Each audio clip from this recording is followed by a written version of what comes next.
Hello दोस्तों, कैसे हो आप सभी। हमारे यूट्यूब चैनल में आप सभी का स्वागत है। आज आपकी जो क्लास होगी हिंदी की सेकंड क्लास होगी, वर्णमाला की सेकंड क्लास। वर्णमाला में आपको बताया था मैंने कल स्वर के बारे में, स्वर और व्यंजन। स्वर स्वतंत्र होते हैं, व्यंजन जो स्वर की सहायता लेते हैं। आज मैं आपको कराऊंगा, स्वर अधूरे रह गए थे, स्वरों का वर्गीकरण। स्वरों का वर्गीकरण कितने प्रकार से होता है, और एक कराऊंगा आपको सजातीय विजातीय कौन से वर्ण होते हैं, उन्हें सजातीय विजातीय क्यों कहा जाता है, ये सही बात। इस वीडियो को देखने से पहले आप वर्णमाला की फर्स्ट क्लास जरूर देख लीजिएगा, वो देखनी बहुत ही जरूरी है, तब जाकर आपके माइंड में आज की क्लास आएगी। अब देखिए, मैंने आपको बताया था स्वर। स्वर कितने होते हैं? स्वर होते हैं अपने 11, कुल स्वर अपने 13। पिछली वीडियो में आप देख सकते हो। एक चीज मैंने आपको बताई थी, जो स्वर हो गए पूरे टॉपिक में, पूरे वर्णमाला के टॉपिक में छोड़कर एक दो जगह व्यंजन में इनका जिक्र होगा।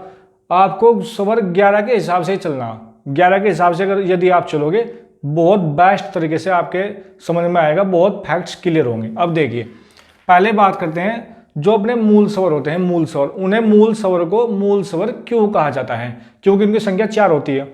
अब देखिए, स्वर अपने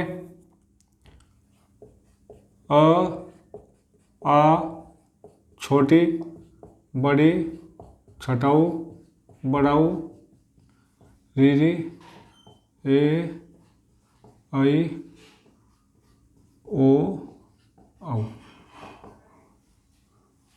ये अपने 11, इन्हें बोलते हैं स्वर। कुल स्वर होते हैं 13, अंग उन्हें उनकी बात नहीं होगी। अब देखिए, इन स्वर में जो अपने स्वर है, उनमें मूल स्वर कितने हैं? मूल स्वर होते हैं अपने 4। मूल स्वर 4 कौन से? ये रहे अ, छोटी, छोटा ऊ, रीरी। अब देखिए, अ, छोटी, छोटा ऊ और रीरी, इन्हें मूल स्वर क्यों कहा गया? 4 जो अपने मूल स्वर, इन्हें मूल स्वर क्यों कहा गया? अब ध्यान दीजिए, मैंने आपको एक चीज समझाई थी, जो स्वर होते हैं वो तो होते हैं स्वतंत्र। ये सभी स्वर 11 स्वर स्वतंत्र हैं। और एक कह रहा था व्यंजन। व्यंजन उसे कहा जाता है जो स्वर की सहायता से बोले जाते हैं। स्वर की सहायता के बिना व्यंजन बन नहीं सकता। ऐसे ही स्वर की व्यंजन किसकी सहायता लेते हैं? स्वर की। लेकिन कुछ स्वर ऐसे हैं जो खुद स्वर की सहायता से लेते हैं। वे स्वर जो खुद स्वर की सहायता लेते हैं, उन्हें कहा जाता है उन्हें कहा जाता है स्वर। जो इनकी सहायता नहीं लेते, जो स्वर खुद स्वर की सहायता नहीं लेते, उसे कहा जाता है मूल स्वर। अब देखिए कैसे, यहां बात करें, ये हो गए अपने मूल स्वर, इन्हें कहा जाता है मूल स्वर 4। अब बात करें यदि आ की, ये तो अपना मूल स्वर हो गया, ये भी मूल स्वर, ये भी।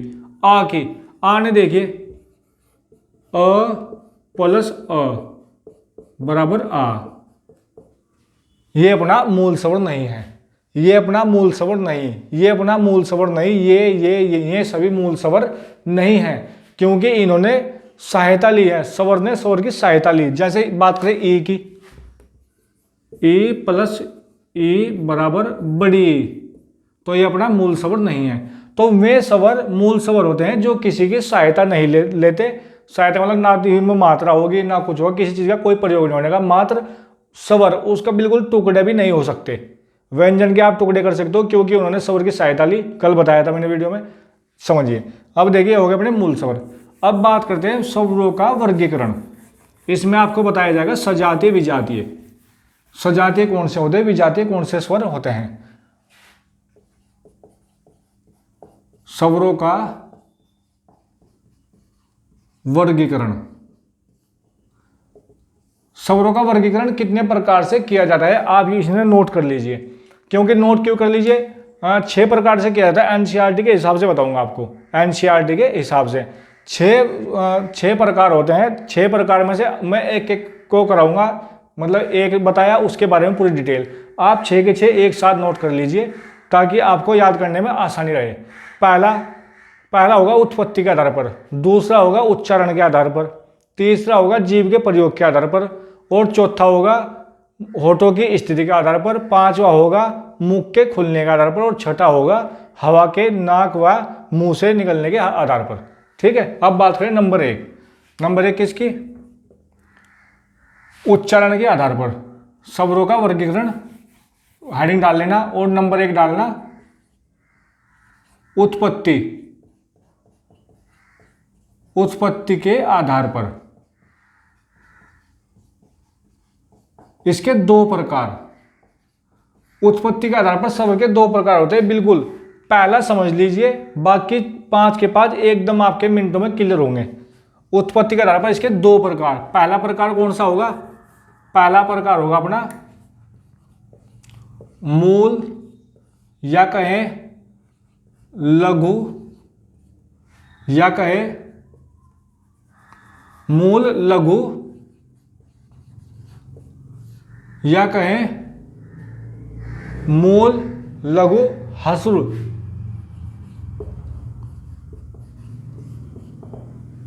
मूल लघु ह्रस्व। और नंबर 2 होता है अपना दीर्घ संधि या गुरु। मैंने कल आपको एक बात बताई थी, लघु स्वरों जो होते हैं मात्रा के आधार पर 2 प्रकार के, लघु मात्रा गुरु मात्रा। ये देखिए, ये वही लघु गुरु। यदि छोटी मात्रा का प्रयोग हुआ तो लघु, यदि बड़ी का प्रयोग हुआ तो क्या हो जाएगा अपना गुरु। अब देखिए बात करते हैं किसकी, मूल लघु ह्रस्व। तीनों याद करना, आपको आगे जाकर चलकर आसानी होगी। मूल स्वर कौन से होंगे, वही 4 अपने, मैंने आपको बता दिया 11 स्वर के हिसाब से चलना। ये कौन से होंगे 4, अ, छोटी, छोटा ऊ और रीरी, ये होते हैं अपने मूल लघु ह्रस्व। बाकी अगर बात करें दीर्घ संधि गुरु, दीर्घ संधि गुरु, इन्हें क्या कहा जाता है, इसकी डेफिनेशन लिखना, जो स्वर मूल स्वर के जुड़ने से बने हों, जो स्वर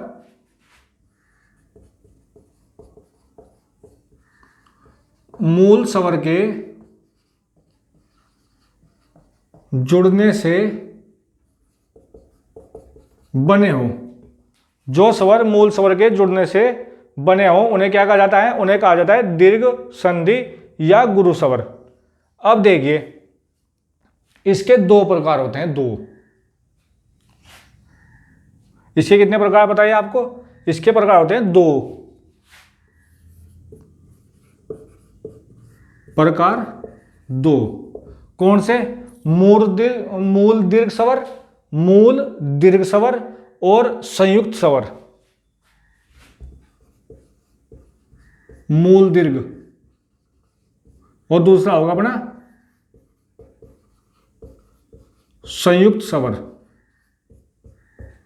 मूल दीर्घ और संयुक्त स्वर। अब देखिए मूल दीर्घ कौन से होंगे, सिंपल बिल्कुल, जो अपने ये है ना, आ का आ कर दो, छोटी का बड़ी ई कर दो, छोटा ऊ का बड़ा ऊ कर दो, री नहीं लिखेंगे। आ का आ कर दो, छोटी ई का बड़ी ई कर दो और छोटा ऊ का बड़ा ऊ आप कर सकते हो। इन्हें बोलते हैं मूल दीर्घ स्वर, मूल दीर्घ स्वर। और जो देखिए जो लास्ट का अपना संयुक्त स्वर, संयुक्त स्वर में क्या होगा, संयुक्त स्वर में लिखेंगे जो बाकी बचे 2 2 4 और 3 7, 7 हो गए अपने 7, और हमें करने 11, जो बाकी बचे 4 वो अपने क्या हो जाएंगे, वो संयुक्त स्वर हो जाएंगे। अब देख लो कौन से बच गए, ए आई ओ औ, ये क्या हो जाएंगे अपना संयुक्त स्वर हो जाएंगे, ए आई ओ औ। 4 यहां हो गए, 3 इसमें हो गए, ये 4 मूल स्वर आपको पता है, याद कर लिए। मूल दीर्घ इन्हें बड़ा कर दो, ए को आ कर दो, ई को बड़ी ई कर दो, छोटा ऊ को बड़ा ऊ कर दो, री वहां सेफ रहेगा। अब देखिए मूल हो गए संयुक्त स्वर, जो बाकी 4 और 3 7, 4 बचे 11 करने, जो बाकी बचे वो अपने संयुक्त स्वर हो जाएंगे, संयुक्त स्वर। ठीक है, क्वेश्चन यही से आता है, संयुक्त स्वर या संयुक्त व्यंजन, कंफ्यूजन मत होना, संयुक्त व्यंजन अलग चीज है और संयुक्त स्वर अलग चीज। अब देखिए इनमें क्या चीज, इनमें एक चीज आपको देखनी होगी, यदि हम बात करें, यदि हम बात करें सजातीय विजातीय की, सजातीय विजातीय, मैंने अभी आपको बताया, मैंने आपको 2 चीज बताई, एक तो मूल दीर्घ एक तो ए और दूसरा बताया संयुक्त, संयुक्त स्वर। मूल दीर्घ अपने में ही ए के आ कर दो, छोटी का बड़ी ए कर दो और छोटा ऊ का बड़ा ऊ कर दो। बाकी जो बचे ए आई ओ औ, ये हो जाएंगे अपना संयुक्त स्वर। अब देखिए इसमें इन्हें कहा जाता है सजातीय और इसे कहा जाता है विजातीय।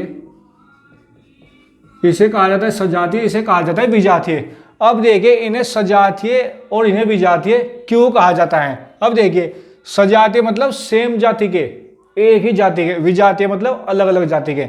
यदि हम आ को देखें, इस यहां देखिए इसका करना पहले, इसका आ प्लस आ बराबर आ, छोटी प्लस छोटी बराबर बड़ी, छोटा ऊ प्लस बड़ा, छोटा ऊ बराबर बड़ा ऊ।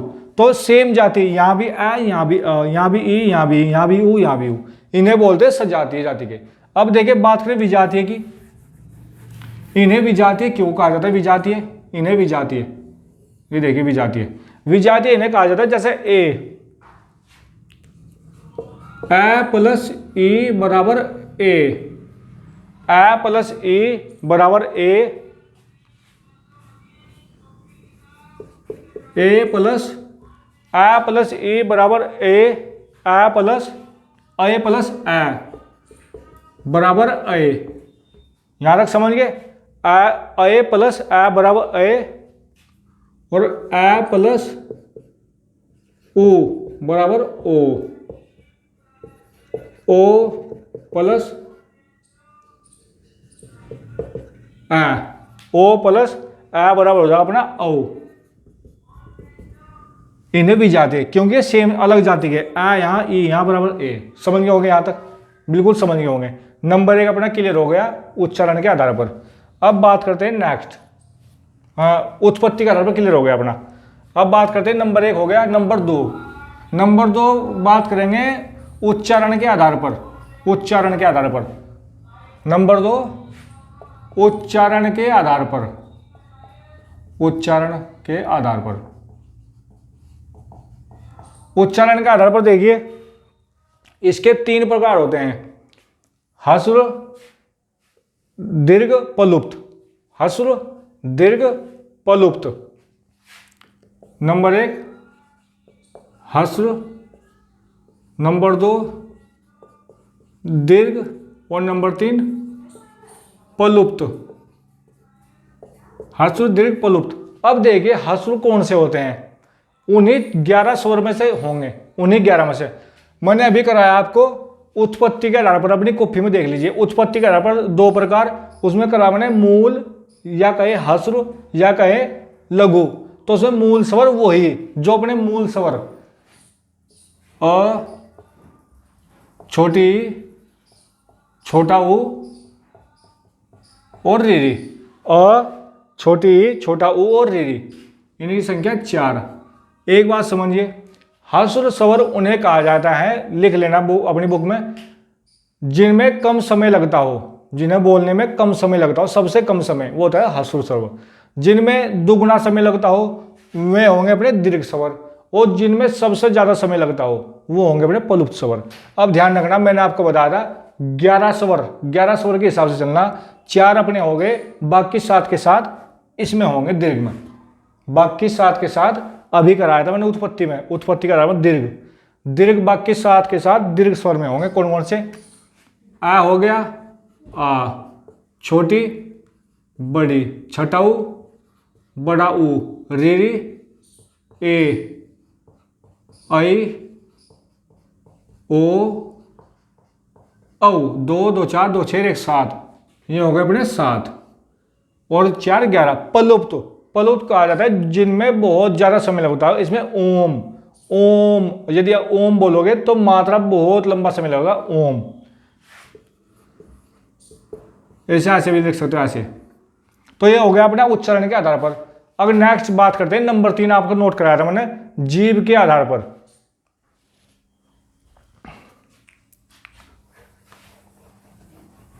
नंबर 3 कौन सा होगा? जीव के आधार पर,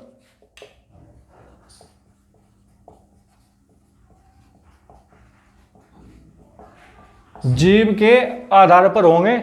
इसमें क्या होगा, वे सब जिनमें जीव का प्रयोग किया जाता है, मतलब वे वर्ण जिनमें जीव का प्रयोग किया जाता है, इनके 3 प्रकार। अग्र पसच, अग्र मध्य पसच, मतलब वे वर्ण जिनका, वे स्वर जिनका जीव से अगला हिस्सा प्रयोग होता हो, एक मध्य जीव का बीच का हिस्सा, और पसच यानी पिछला हिस्सा जीव का। अब देखिए अग्र स्वर 3 प्रकार, अग्र स्वर, नंबर 2 मध्य, और नंबर 3 पसच। नंबर 1 अग्र स्वर, नंबर 2 मध्य, और नंबर 3 पसच। छोटी बड़ी ए आई, यहां हो जाएगा ए, यहां अपना क्या होगा, अ हो जाएगा। जो बाकी बचे 4 और 1 5, 5 बचे, बाकी 6, 6 5 11, 11 के हिसाब से चलना। अब देखिए आ हो गया, आ छोटी बड़ी छटाऊ बड़ाऊ रीरी, छटाऊ बड़ाऊ, सॉरी रीरी इसमें ही आओगी, यहां ध्यान रखना रीरी। आ छोटी बड़ी छटाऊ बड़ाऊ रीरी, ए आई ओ औ, आ छोटाऊ बड़ाऊ ओ औ। अब देखिए 5 और 1 6, 6 5 11, 5 यहाँ, 1 यहाँ, और यहाँ 5, टोटल 11। जीव के भी अपने खत्म। अब बात आती है नंबर 3 ओठों की स्थिति के आधार पर, यानी होठ, होठ की स्थिति में स्वर कौन से होंगे जो होठों की स्थिति बोले जाते हैं। अब नंबर 4,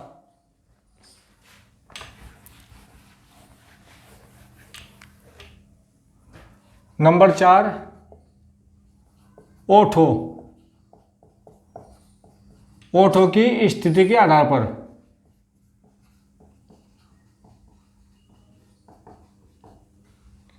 इसके 2 प्रकार,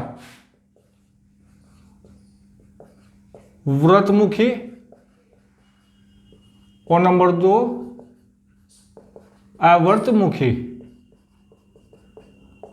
वर्तमुखी उन्हें कहा जाता है जिनमें, जिन स्वरों में को बोलते समय हमारे ओठ, जो अपने होठ होते हैं, वे गोलाकार हो, और जिनमें गोलाकार नहीं होते वो अपने होते हैं अवर्तमुखी। तो सिंपल सी बात, छटाऊ बड़ाऊ ओ औ, बोलकर देख सकते हो। 2 2 4, ये हो गए 4, बाकी कितने बचे, 7 बच गए। वो 7 के साथ अवर्तमुखी। मैंने हर बार हर टॉपिक पे, हर पॉइंट पे आपको बता रहा हूँ 11 स्वर लेकर चलना, मिनटों में आप हल करोगे। अब देखिए आ छटाऊ बड़ाऊ, आ छोटी बड़ी, छटाऊ बड़ाऊ रीरी ए आई, 2 2 4 2 6 1 7, ये हो गए 7, 7 और 4 11। समझ के बात। अब बात करते हैं नंबर 5। नंबर 5 की बात अगर हम करें, मुख के खुलने के आधार पर, मैंने आपको नोट कराए, स्टेप वाइज स्टेप चलेंगे, बिल्कुल स्टेप वाइज स्टेप। यदि मेरी वीडियो अच्छी लग रही हो तो आप चैनल को सब्सक्राइब जरूर कर दें, यदि आप चैनल पर नए आए हो। यदि आप पुराने हो तो कमेंट और लाइक जरूर करें। सभी वीडियो बेस्ट होंगी, एकदम ऐसी होंगी जो एनसीईआरटी बेस, एनसीईआरटी बेस पढ़ना बहुत जरूरी है। सबसे बेस्ट माध्यम एनसीईआरटी बेस ही माना गया। अब देखिए ये हो गए 4 प्रकार। नंबर 5 मुख के खुलने के आधार पर। अब देखिए इसके 4 प्रकार, समर्थ, अर्धसमर्थ, निवृत्त, अर्धनिवृत्त। समर्थ, अर्धसमर्थ, निवृत्त, अर्धनिवृत्त। अब देखिए यहां से ऐसा करना, आ छोटी बड़ी, अ आ छोटी बड़ी, छोटा ऊ बड़ा ऊ, अ आ छोटी बड़ी छटा ऊ बड़ा ऊ, रीरी, यहां पर देखिए रीरी नहीं आएगी, ए आई ओ, ए आई ओ औ। इन्हें याद करने का सबसे सिंपल तरीका सवर्त, अर्धसवर्त, निवर्त, अर्धनिवर्त, इन्हें आप अपने हैंड से प्रैक्टिस कर लो एक बार, आप प्रैक्टिस कर लीजिए। जैसे आ छोटी बड़ी छटाऊ बड़ाऊ, री री नहीं, ए आई ओ औ, आपके खत्म। सबसे नीचे चलना, आ उससे ऊपर, आ सबसे ऊपर, छोटी बड़ी छटाऊ बड़ाऊ, री री नीचे आ जाना सबसे लास्ट में, ए आई ओ औ, आपके यहाँ खत्म। अब बात करते हैं नंबर 6। नंबर 6 बात करें आपकी,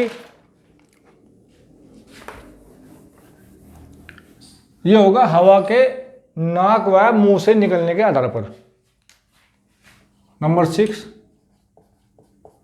हवा के नाक व मुंह से निकलने के आधार पर।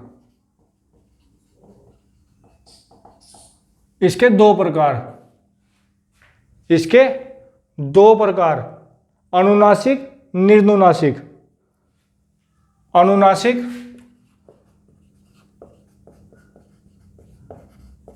और नंबर 2 निर्नुनासिक। अनुनासिक, निर्नुनासिक।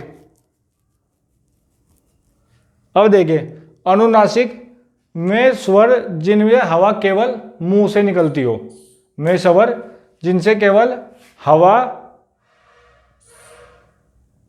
सॉरी, अनुनासिक कहते हैं में स्वर जिन्हें वो प्रयोग करते समय हवा मुंह के साथ साथ नाक से भी निकलती हो। आप इसमें लिख लेना यहाँ परिभाषा इसकी, में स्वर जिनका प्रयोग करते समय हवा मुंह के साथ साथ नाक से भी निकलती हो। में कौन से होंगे अपने, जिन पर चंद्र बिंदु लगा हो, जैसे चंद्र बिंदु, में सभी जिन पर चंद्र बिंदु लगा हो, चंद्र बिंदु। बाकी जितने भी बचे निर्नुनासिक का मतलब जिनके उच्चारण से हवा सिर्फ मुंह से निकलती हो, नाक से ना निकलती हो। अब देखिए, यदि जिस पर अंकी बिंदु चंद्र बिंदु होगा, बिंदु होगी, नाक से आवाज, नाक से आवाज होगी। और जो बाकी होंगे नाक से नहीं, बाकी सभी स्वर जितने भी 11 के 11 स्वर कौन से में होंगे, अपने निर्नुनासिक। निर्नुनासिक में कौन से होंगे, सभी स्वर,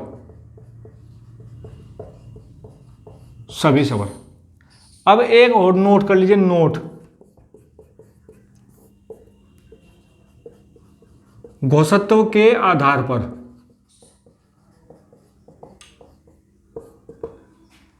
इसमें क्या है ना, घोषत्व के आधार पर, इसमें इसका आंसर होगा सभी स्वर घोषत्व ध्वनियां हैं। घोषत्व, घोष का मतलब घर्षण, सभी स्वर घोष हैं। मैंने आप करवा दिया। अगली वीडियो में आपके होगा व्यंजन। व्यंजन से पहले आपको कराऊंगा स्वर, वो वर्ण कितने होते हैं उच्चारण के आधार पर, लेखन के आधार पर, क्योंकि स्वर आपके माइंड में अच्छी तरीके से हो गए होंगे, क्योंकि अच्छे कराया, समझना बहुत जरूरी है। आपको कोई भी टॉपिक रटना नहीं है। एक बात और जरूरी सूचना आपको दे दूं, अब बैच के हिसाब से सब चलेगा, सभी वीडियो चलेंगी। हिस्ट्री की, पॉलिटिकल की मैंने डाल दी, हिंदी अपनी स्टार्ट हो गई, भूगोल भी चलेगा, उत्तराखंड, और ये सभी चैप्टर, सभी क्लास, इकोनॉमिक्स सभी चलेंगी। आप चैनल को सब्सक्राइब जरूर करना। बिल्कुल 0 से स्टार्ट होगा, बहुत अच्छा स्टार्ट होगा। यदि वीडियो अच्छी लगे तो आपको लाइक, कमेंट और सब्सक्राइब जरूर कर देना, शेयर भी कर देना। जय हिंद, जय भारत।